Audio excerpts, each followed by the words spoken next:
Hey, what's up guys? Jackson here with Toasty DIY, and this is my 1978 Datsun 280Z. It has an L28 ET swap in it. The swap is from a 1983, I believe, that had about 104,000 miles on it. Hasn't been rebuilt or anything to my knowledge. Everything's basically stock, except it does have a instead of the J-pipe, we have an actual intercooler system set up. It's pretty much all just eBay stuff. But as far as I'm aware, just original T3 turbo and everything.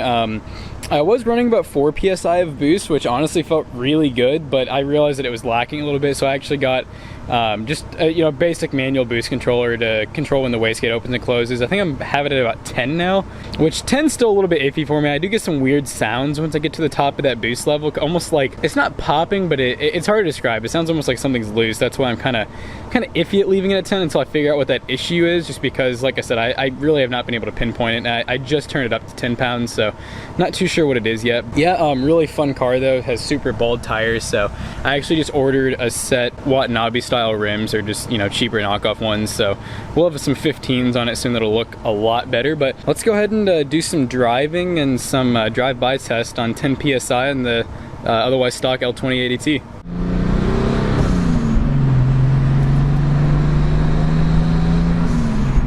So this car actually does have Megasquirt 3.57 installed, which is the plug and play. It's about $1,300, but I actually do highly recommend it if you're going to go with this swap, just because it makes things a lot easier. And